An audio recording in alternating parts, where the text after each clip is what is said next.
In this video, I'm going to show you how to make this really unique centerpiece. If you want to learn how, well then stick with me and I will show you.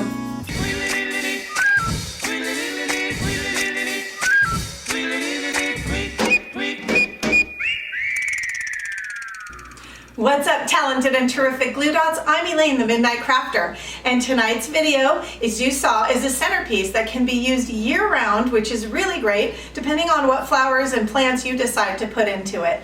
So, I know all of us have probably hit those 50% off or 70% off or soon to probably be 90% off sales out at the stores, and a bunch of you have probably bought those clear glass ornament balls and are wondering what to do with them, and this is the solution for that. So, before I get to that project, I would love if you join our Glue Dot family by hitting that subscribe button right down there below and the bell next to it, which will inform you every time I upload a new video.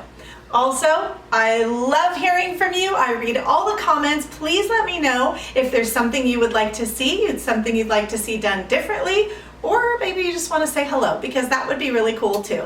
So, give me a thumbs up if you like my videos, and I think we covered it all, and we just need to get to this DIY, so let's do it.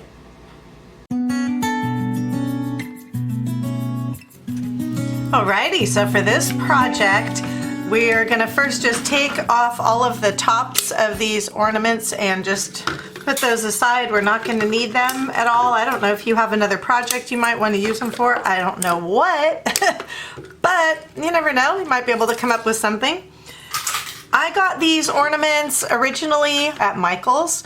Also, Dollar Tree carries a lot of ornaments, and now would be the time to go pick them up for this project since it's after the season, and you can probably find plenty of them. I think they had an abundance of them if I remember correctly, but if not, definitely hit Michael's and you can get them there. And for these I have 12 of the larger ones and 3 of the smaller ones.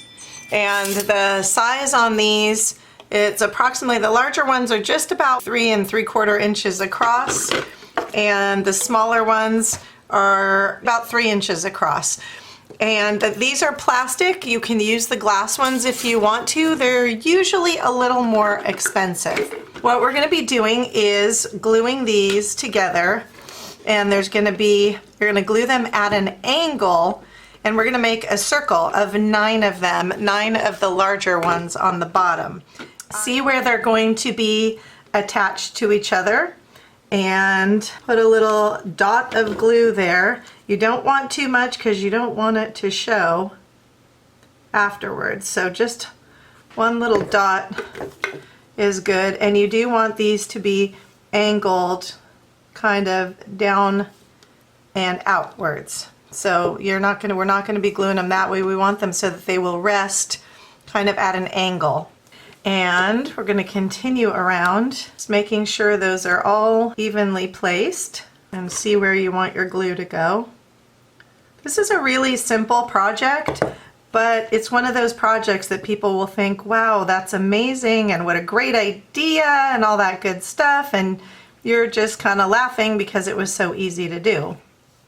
Okay, so while I'm doing this, because obviously we're just going to continue all the way around doing the same thing, and you don't need me to really show you how to do that all the way around, but I have a really just bizarre, like, this is what my brain does. I don't know why, but I was pondering as I was brushing my teeth. I brush my teeth with my right hand, and I always do the same thing with my left hand, I noticed. And I don't want to tell you what it is because I don't want, I'll tell you after. But I am curious what you do with the hand that is not brushing your teeth. I know, so weird, but by now those of you that follow and subscribe to me know how weird I am. Okay, so anyway, while you're pondering what you do with your other hand that's not brushing your teeth, oh my God, sometimes I wonder about myself. What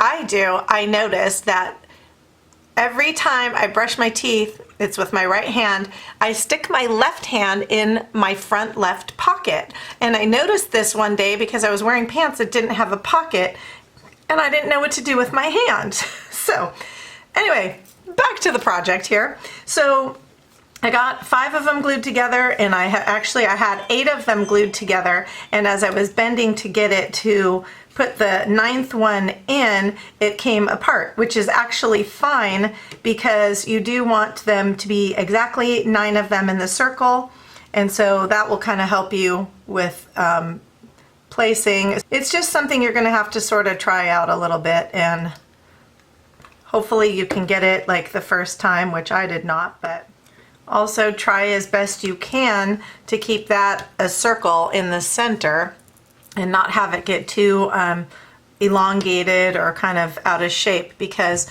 when you put your next layer on, you're gonna need those to pretty much be in place. Now, I just noticed, because you know, I'm talking and crafting, try and pay attention to where, if you're using these flatter ornaments, that you kind of have them going upright and not angled as best you can. Layer, we have the 9 of these put together, and our next layer is going to be the 3 of the large ones, and they're going to go on top, the same at an angle as well, and you're going to attach them, but you're going to be leaving one in between.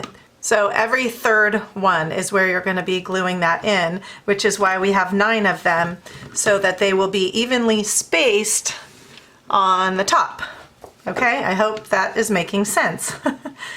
Go ahead and hold them in place first, so you at least can get your very first one glued into position exactly where it needs to be, because that will make the difference for the rest of them. This is the one I'm going to glue in place, and check and see where those spots are that you're going to be gluing, and put your one little dot of glue on each side and attach it. As soon as we get that one dry, we're going to go ahead and attach the other 2. The other 2, this one's going to get the glue down here and here in the center, so it'll be even supported a little more. So we should be able to just pick this thing up after and not have it fall apart on us. You can add your little glue dot right in there. Glue dot. Dot of hot glue. It's not actually a glue dot. But if you're a subscriber, you're a glue dot that's making it. Okay. Last one of the big ones. And get that glued in place, and then we're gonna do the small ones. So it's pretty sturdy right now. You can pick it up, move it around. This is what we've got. And now these spaces in between these, where we have our empty ones, is where we're going to be gluing these, but these we're going to be gluing sideways. So you're going to be attaching glue to one here, and one here to get this really stable and held into position as well. And go ahead and glue the other 2 on just in the same way. If you're enjoying my videos, go ahead and give me a thumbs up, and please join the Glue Dot family. Subscribe. We have fun here. I'm not kidding. And share this video with your friends. If you like it, that's the best way that you can help me and help my channel to continue to grow, so that I can keep making more videos for you. All right, so you can see it's pretty sturdy. Everything looks good. Wouldn't this make an amazing light fixture, you guys, if you hung it upside down and put a light in it? That would be so cool. Anyway, what we're gonna do to finish it off is go ahead and put our little flowers in. So I decided that I wanted to use some bigger flowers. You can use fresh flowers if you'd like, and you can change them out. The only thing with that would be to not let them get gunky and whatever, you know how fresh flowers can get, because you won't really be able to wash this out very well later. So whatever you choose, dry flowers, real flowers, silk flowers, it's up to you. I'm going to go ahead and put those in there and show you what this looks like. Cut your stems a bit short. Not too short, you want them to be able to hold in there, but I'm going to go around and put all my flowers in, and then I'll show you the finished project. Don't forget to subscribe and give a thumbs up, and stay tuned.